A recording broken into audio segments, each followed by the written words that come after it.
Selamat siang para Moms and Dad sekalian. Jumpa lagi bersama kami di acara bincang-bincang mengenai masalah kesehatan dari RSIA Stella Maris. Oke, Mom and Dad sekalian, kami boleh minta untuk boleh menginvite para saudara, para handai taulani supaya bisa bergabung bersama kita di IG Live kita ini. Karena hari ini kita akan bisa bicara soal hal yang cukup penting dan mungkin menjadi kekhawatiran para Mom and Dad sekalian, ya. Jadi boleh di-share kepada saudara-saudaranya supaya materi yang kita bawa ini bisa banyak bermanfaat bagi orang di sekitar kita. Oke, tanpa membuang waktu, hari ini kita akan membahas soal topik memberikan 2 jenis imunisasi di waktu yang bersamaan. Apakah boleh? Dan kebetulan bersama kita sudah hadir salah satu dokter spesialis anak di RSIA Stella Maris, yaitu Dokter Rudy spesialis anak. Dokter, mungkin kita karena hari ininya topiknya bincang-bincang, kita akan lebih banyak berbicara, dokter. Jadi saya boleh mempersilakan pada dokter untuk memperjelas sedikit soal masalah imunisasi dan soal kapan bisa diberikan dan waktu diberikannya. Kepada dokter, waktu dan tempat dipersilakan. Terima kasih Dokter Roberto yang telah memberi waktu dan tempat kepada saya sore hari ini untuk membawa topik apakah vaksinasi 2 suntikan yang berbeda boleh diberikan. Pertama kali, tentu kita akan mengulas kembali apa itu vaksinasi. Vaksinasi itu adalah suatu tindakan yang disengajakan untuk mendapatkan kekebalan imun ya pada bayi atau anak kita terhadap penyakit-penyakit tertentu. Jadi sebenarnya kekebalan bisa didapat dari berbagai cara ya, mulai dari yang pasif ya, dari ibunya melalui plasenta, atau ada juga yang diberi antibodi buatan pada penyakit-penyakit tertentu. Dan yang aktif ini sebenarnya juga ada beberapa, termasuk mendapatkan sakit. Mendapatkan sakit itu kemudian kalau orangnya sembuh, dia akan mendapat antibodi terhadap penyakit itu, ya. Tapi untuk menjadi sakit itu saya rasa bukan opsi. maka imunisasi aktif, ya, kita mengikuti program-program imunisasi yang terus berkembang sesuai dari zaman ke zaman, sesuai dengan kebutuhan dan ketersediaan vaksin terhadap penyakit-penyakit tersebut.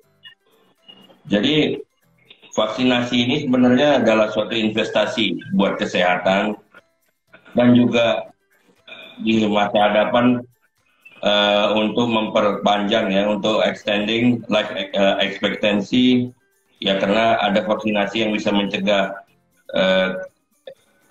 kerusakan hati, kanker hati seperti hepatitis B.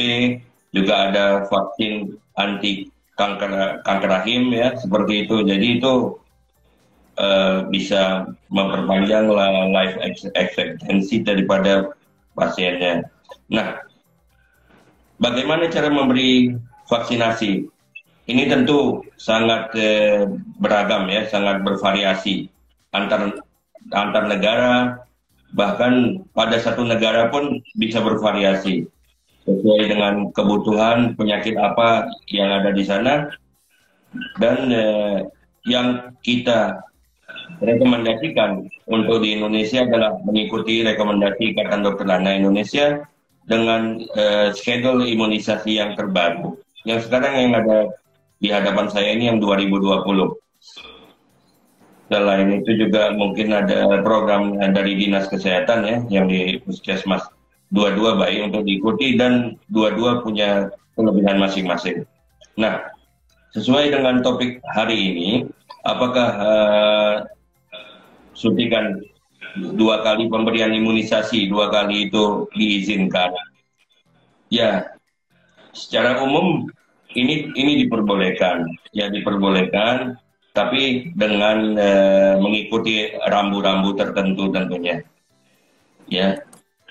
Jadi biasanya secara lazim antara live vaksin, ya artinya vaksin yang dibuat dari bakteri atau virus hidup akan lebih baik kalau dibatasi dengan jadwal waktu ya, sekitar 4 minggu seperti itu.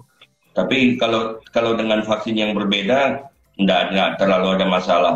Juga di jadwal rekomendasi Ikatan Dokter Anak kita ini juga sudah selain 2 suntikan yang berbeda, juga sudah digunakan vaksin-vaksin kombinasi. Ya seperti pada di 2 bulan itu hepatitis B itu dikombinasikan dengan DPAT dengan HIV begitu dalam 1 suntikan, dan ini memang sudah vaksin kombinasi dan juga boleh diberikan simultan dengan vaksin PCV pada saat yang bersamaan. Tapi sekali lagi tadi dengan rambu-rambu yang harus diikuti. Juga lazim diberikan dengan rotavirus yang ditetes ke mulut. Ini kan berarti 2 suntikan dengan 1 vaksin oral. Demikian.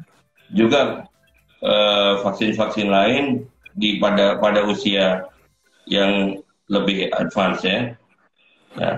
Jadi saya rasa untuk lebih menyentuh persoalan ya, karena boleh dilakukan untuk lebih menyentuh persoalan, saya kembalikan ke para audiens, para mam untuk menyampaikan pendapat, menyampaikan pertanyaan, kira-kira jika ada ganjalan mengenai topik hari ini boleh disampaikan. Saya rasa itu dulu. Oh iya, betul dokter. Ya, oke. Kepada para moms and dad sekalian, seperti yang disampaikan oleh Dokter Rudy, mungkin juga mau tahu ada moms and dad sekalian yang ingin menyampaikan pertanyaan, boleh langsung diketik di kolom komen kita. Nanti kita akan coba untuk memberikan kepada Dokter Rudy. Dok, ada satu hal yang ingin saya tanyakan. Tadi kan dokter juga ada cerita. Silakan dok ya. Ada soal masalah jadwal dari Ikatan Dokter Anak Indonesia yang terbaru. Bedanya sama yang lama gimana dokter? Apakah memang ada yang penambahan atau ada yang waktunya lebih panjang atau lebih pendek gimana dokter? Ya, pada jadwal yang lama itu mengikut perkembangan daripada pemahaman kita mengenai vaksin pada masa itu dan kebutuhannya ya. Yang sekarang ini jumlah vaksin dan jenis vaksinnya itu nggak jauh berbeda ya, tapi timing pemberian vaksinnya yang mungkin sudah berbeda karena sudah diketahui bahwa beberapa vaksin aman diberikan pada usia lebih dini atau bersamaan dengan yang lain. Nah itu aja ya, seperti misalnya ini Japanese encephalitis dulunya ya di atas 1 tahun gitu ya. Ya sekarang udah boleh lebih muda dari 1 tahun ya. Dan ada beberapa yang lain. Jadi memang berdasarkan kebutuhan ya dokter ya. Nah, pemahaman terhadap keamanan vaksin itu dan ya tentu kebutuhan. Karena makin lama ditunda-tunda nanti drop out vaksin makin mungkin terjadi ya. Jadinya intinya mungkin para moms and dad sekalian, jadwalnya tetap diikuti ya dokter. Jadwalnya tetap diikuti supaya hasilnya lebih maksimal. Seperti itu dokter ya. Bukan berarti karena terlambat jadinya malah meniadakan vaksin berikutnya dokter ya dok. Ya sebenarnya jadwal juga cukup fleksibel dengan rentang waktu yang diizinkan. Ini fleksibel sekali. Tapi seandainya jadwal tidak secara optimal terikuti, masih ada opsi-opsi lain ya, masih ya istilahnya catch up immunization ya, dikejar gitu apa yang belum mungkin pada saat itu orang tua nggak sempat datang atau takut datang karena masa pandemi. Nah itu terjadi di mana-mana. Jadi kita nggak punya deadlock ya, deadlock itu karena banyak sekali alternatif dari jadwal yang bisa diikuti.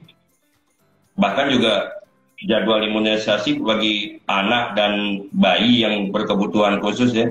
Ada yang sakit, ada yang ini, ada yang itu, tentu ada yang berbeda di situ. Pasti dokter. Oke, iya dokter. Soal tadi kan dokter, mungkin dokter sudah tadi mengungkit sedikit soal masalah mungkin karena kebelakangan ini kita mengalami masa pandemi. Mungkin ini juga himbauan kepada para moms and dad. Mungkin kemarin mereka pada takut ke rumah sakit, pada tidak mau ke rumah sakit, sehingga jadwal anak-anaknya menjadi terlambat, kan gitu dokter ya, gitu. Jadi memang seperti dokter bilang, harus tetap datang untuk disesuaikan kembali, begitu dokter? Iya, sebaiknya begitu karena di Stella Maris poli-imunisasi kita relatif aman karena udah terpisah sejak lama dengan poli yang menangani anak-anak yang sakit. Tapi untuk datang juga bukan suatu keharusan sebenarnya. Karena rumah sakit juga cukup fleksibel untuk menyediakan fasilitas home visit untuk melaksanakan imunisasi. Iya, jadi banyak kemungkinan. Jadi artinya banyak alternatif yang bisa ditempuh untuk memenuhi imunisasi dalam segala masa walaupun masa pandemi. Jadi intinya vaksinasi tetap harus berjalan dokter ya walaupun masa pandemi. Iya. Itu ya dok. Oke, dokter ini juga mungkin menjadi banyak pertanyaan banyak para moms and dad sekalian dokter. Dok, apa sering ditanyakan dokter apa kondisi seperti anak saya demam baru tidak bisa vaksin. Sebenarnya apa sih dok dikhawatirkan kalau memang anak demam dengan vaksinasi? Apa yang dikhawatirkan mereka pengen tahu dok, apa yang jadi khawatir pada moms and dad sekalian dokter? Boleh diterangkan sedikit dokter? Ya, pada saat anak demam, demam ya yang pertama kita harus tahu demam itu kenapa gitu ya. Pada kemungkinannya demam itu adalah suatu respon tubuh terhadap infeksi. Makanya vaksinasi juga punya kemungkinan demam. Karena sebenarnya vaksinasi juga meniru cara menginfeksikan kuman ke dalam tubuh bayi, cuma dalam jumlah yang tidak menimbulkan penyakit sebenarnya. Yang diharapkan malah menimbulkan kekebalan. Tapi kemungkinan demam juga ada walaupun persentasenya kecil. Jadi dalam hal ini demam itu biasanya timbul oleh respon tubuh untuk terhadap infeksi. Infeksi apa terserah, mau virus, mau bakteri, ya semuanya bisa demam. Jadi karena adanya demam tadi, kemungkinan adanya infeksi, jadi sebaiknya kita menunda imunisasi dulu, ya. Kalau demam ditunda dulu sampai demamnya sembuh, seperti itu. Ya kemungkinan lain demam juga bisa dehidrasi, tapi saya rasa itu di Gurun Sahara atau di mana gitu yang tempatnya terlalu panas ya. Kalau di daerah tropis ya demam karena dehidrasi itu jarang ya. Jadi intinya bukan berarti karena demam jadi tidak vaksin ya dokter ya, cuman hanya penundaan. Oh bukan. Ya imunisasi juga bisa menimbulkan demam tapi persentasenya kecil. Tapi kalau memang sedang demam, ya itu kita anggap dia lagi menderita penyakit akut ya. Ya jadi sebaiknya diobservasi dulu sampai demamnya sembuh. Sementara penyakit-penyakit yang tidak berat seperti batuk, pilek yang tidak dalam fase akut, ya ringan atau bahkan yang sedang makan obat pun diperbolehkan mengikuti imunisasi. Ya, dokter, juga ada gini dokter, sering ditanya para moms and dad sekalian dokter, dok kok setelah anak saya divaksin, setelah itu demam dokter, gitu. Dokter boleh jelaskan sedikit sih dok, apa yang dimaksud dengan kejadian ikutan pasca vaksin atau pasca imunisasi, dan sebenarnya berapa hari sih dikategorikan dia adalah kejadian ikutan pasca imunisasi dokter? Karena banyak mam saya sekarang merasakan, oh minggu lalu dia baru vaksin. Padahal kan kalau yang dari kita ketahui, itu sudah tidak masuk dari penyebab dari si demamnya karena vaksinnya gitu. Biasanya itu berapa lama dokter? Boleh dijelaskan dokter? Ya terima kasih. Seperti saya terangkan tadi, kebanyakan demam adalah respon terhadap infeksi. Vaksinasi adalah bagian dari infeksi yang ringan.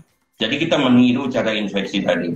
Jadi waktu kalau tubuh bereaksi, reaktogenitas terhadap vaksin kita, ya bisa demam tapi dengan kemungkinan yang lebih kecil dibanding dengan infeksi aslinya. Itu nomor satu. Nah, untuk kapan terjadinya kipi demam ya? Demam itu adalah kipi yang paling sering ya, di samping bengkak dan rasa nyeri, rewel. Kapan terjadinya demam? Kepada kebanyakan vaksin yang kemungkinan demamnya kecil ya, rata-rata sekitar 7% ya. Itu demam bisa terjadi 1 kali 24 jam pertama. Kecuali ada vaksin tertentu yang live vaksin hidup, mungkin dia akan timbul demamnya bisa lebih lama ya. Seperti karena dia bereplikasi di dalam tubuh. Seperti campak, rubella ya, itu karena dia butuh waktu untuk bereplikasi ya, berkembang di dalam tubuh sehingga menimbulkan kekebalan.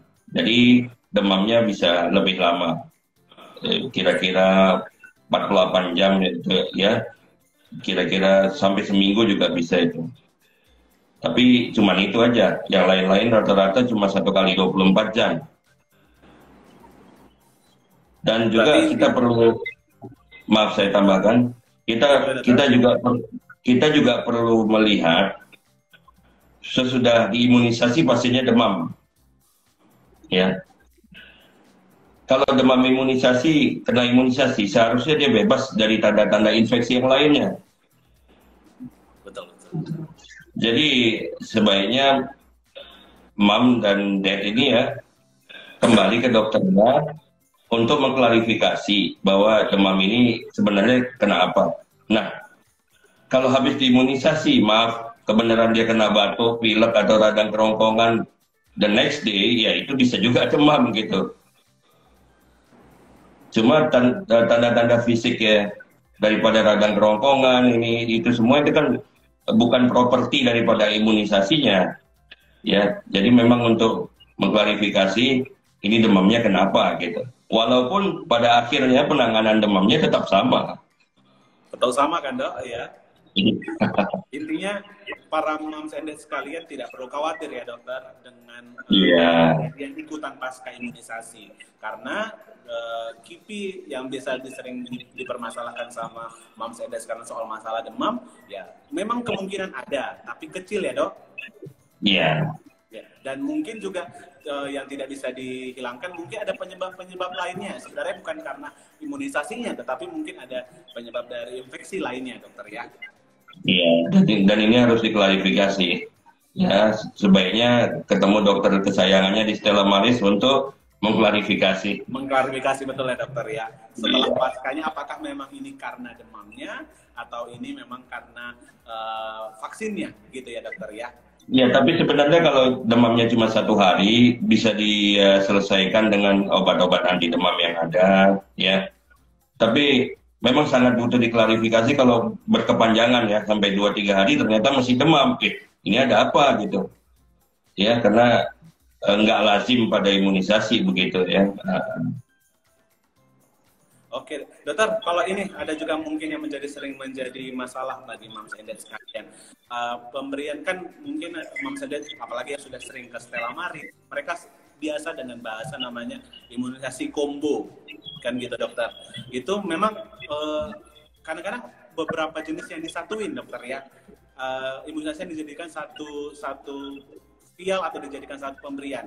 Gimana dengan yang diberikan secara terpisah dokter? Ada yang mungkin disuntikan di lengan kiri atau satu lagi di itu gimana dokter? Apakah bisa menimbulkan masalah atau tidak? Ya, jadi ada 2 istilah ya. Pertama vaksin kombinasi. Vaksin kombinasi itu secara awam ya, dalam satu vaksin, dalam satu suntikan maksudnya. Di situ ada beberapa vaksin. Ada difteri, ada tetanus, ada pertussis, ada hemophilus influenza B. Saya rasa bukan ini masalahnya, karena ini sudah hampir lazim, ya. masalahnya adalah vaksin yang harus diberikan pada suntikan yang terpisah tadinya. Iya, betul. Ya, ini nggak masalah sebenarnya karena ya sesuai rekomendasi yang ada yang kita ikuti juga diperbolehkan. Ya, seperti saya bilang tadi dengan rambu-rambu tertentu. Jadi yang perlu diperhatikan adalah disuntikan. Kalau dia dengan suntikan ya, kalau dengan tetes mulut saya rasa nggak jadi masalah ya. Disuntikan pada lengan atau tempat yang berbeda, dan dengan suntikan yang berbeda. Saya rasa itu yang bisa saya jawab. Atau ada yang dimaksudkan yang lain itu yang ditanya. Oh gini dokter, jadi intinya sebenarnya memang pemberian suntikan di tempat yang berbeda memang sesuai dengan rambu-rambu yang sudah ada ya dokter? Iya, jadi di tempat yang berbeda. Kalau terpaksa pada satu lengan yang sama, menurut CDC harus dibedakan dengan jarak paling tidak 11 inci. Oh. Intinya bukan menjadi soal yang dipermasalahkan ya dokter ya, seharusnya dokter ya dok? Enggak apa-apa. Jadi ya itu terpulang kepada mom and dad masing-masing. Kalau bisa meluangkan waktu lebih, tentu bisa datang untuk one show one shot. Ya, tapi kalau memang waktunya kurang atau susah datang berulang-ulang, ya mungkin bisa dilaksanakan 2 suntikan berbeda pada 2 tempat berbeda. Dan ini juga sesuai kebutuhannya masing-masing dan yang bisa didiskusikan kepada dokter kesayangannya masing-masing nanti. Intinya memang harus di tempat yang pas dengan konsultasi ya dokter dari dokter anak yang memang kesayangan para mamseda sekalian, betul ya dok? Ini ada pertanyaan dokter dari Riai Juinia. Bolehkah vaksin influenza diberikan pada anak yang alergi dokter? Vaksin boleh diberikan kepada siapa saja ya, tapi pada anak-anak dengan penyakit-penyakit tertentu itu biasanya dengan jadwal yang berbeda. Jadi dengan anak-anak yang autoimun berbeda, dengan autoimunnya juga banyak tergantung penyakitnya. Nah, tentu ini ini adalah jadwal per kasus sesuai pasiennya masing-masing. Ya. Nah, khusus untuk alergi biasanya bisa diberikan kecuali anak tadi alergi pada komponen-komponen yang terdapat pada ingredients daripada vaksin tersebut. Seperti telur ya kadang-kadang digunakan untuk vaksin tertentu, atau anak-anak yang mempunyai alergi berat yang bisa mencakup saluran nafas, karena dia bisa sesak. Nah ini tentu sebelum mengimunisasikannya memvaksinasinya kita perlu mendiskusikan kepada dokter yang menangani supaya diperoleh jadwal dan cara prosedur imunisasi yang sesuai dengan kebutuhan pasien masing-masing. Karena ini udah tidak lazim ya, jadi dia punya kebutuhan khusus. Jadi segala penyakit yang ada pada pasien boleh disampaikan ke dokternya dahulu supaya mendapatkan prosedur yang mana dan jadwal yang mana yang sesuai. Jadi intinya dokter ini konsultasi terlebih dahulu untuk kebutuhan kondisi si anak terhadap kepada dokter anaknya, baru dilakukan imunisasi karena kan harus diperiksa terlebih dahulu ya dok. Oh iya. Ya secara general sebelum imunisasi kita harus periksa dulu. Jadi tidak langsung otomatis karena kita mau vaksin influenza langsung mau disuntikan ya enggak ya dok ya, tergantung kembali ke si anaknya lagi dokter ya. Dan pertanyaan mengenai alergi itu saya rasa cukup rutin untuk ditanyakan kepada pasiennya. Sering ya dokter. Apakah punya riwayat alergi atau apa ya. Terutama Ya, terutama untuk dewasa karena faktor alerginya mungkin lebih parah ya dibanding anak-anak. Dokter, ini juga ada pertanyaan dokter dari Rafifi Bahrimal. Saya dengar dokter ada vaksin kombinasi varicella dan MMR ya dok. Apa benar seperti itu dokter? Benar, benar sekali. Itu pemberiannya gimana dokter? Apakah memang usia berapa atau di waktu yang seperti apa dokter? Boleh dijelaskan sedikit dokter? Vaksin MMR yang dikombinasi dengan varicella ini biasanya kita beri di atas 2 tahun ya. Karena untuk meminimalisir kemungkinan terjadinya demam yang bisa menyebabkan kejang demam. Ini selanjutnya dokter, kayaknya banyak peminat ya dok, banyak pertanyaan, jadi saya akan melanjutkan lagi dok. Ini ada dari dapur Mama Mario. Jika anak saya sudah usia 4 tahun, imunisasinya tidak lengkap dan terakhir imunisasi dapat 1.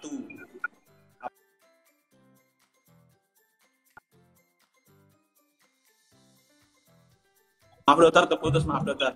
Ini Ya, saya ya. ulang lagi ya dokter. Jika anak sudah usia 4 tahun imunisasinya tidak lengkap dan terakhir imunisasi dapat 1, apakah masih bisa dikejar atau gimana ya dokter? Boleh dijelaskan sedikit dokter?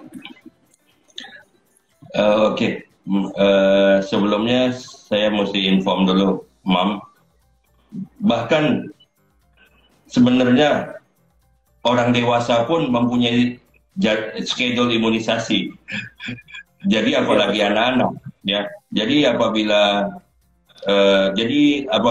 tidak lengkap, ya tentu harus dilengkapi. Tentu ini juga bukan sekedar langsung diimunisasi saja. Tentu kita mesti lihat kembali rekodnya, apa yang sudah diberi, apa yang belum, untuk didiskusikan dengan dokter yang akan mengimunisasinya. Bahkan juga ada regimen, ada prosedur untuk orang-orang yang sama sekali nggak diketahui basic imunisasi. Maksudnya riwayat imunisasinya nggak diketahui. Jadi itu berbeda lagi. Jadi ada beberapa jadwal imunisasi yang berbeda-beda seperti saya bilang tadi pada orang-orang berkebutuhan khusus seperti penyakit A, penyakit B, penyakit C, juga orang-orang yang tidak jelas riwayat imunisasinya, juga orang-orang yang belum lengkap atau tidak lengkap tadi. Mungkin kalau sekedar tidak lengkap nanti dia masuk ke catch up ya untuk kejar imunisasi. Tapi tentu kita harus melihat rekod yang sebelumnya. Karena sebagian imunisasi ada yang udah tidak perlu atau tidak bisa diberi pada usia tertentu. Makanya mungkin itu udah kembali lagi dokter ya, perlu konsultasi ya dok. Ya, jadi kita mesti tahu ya apa yang udah diberi, apa yang udah belum, dan sesuai usianya yang sekarang. Sesuai, karena semuanya berdasarkan kebutuhan kembali dan kondisi anaknya tersebut ya dokter. Karena setiap anak pastinya kondisinya pasti tidak akan sama walaupun anak kembar sekalipun ya dok. Iya.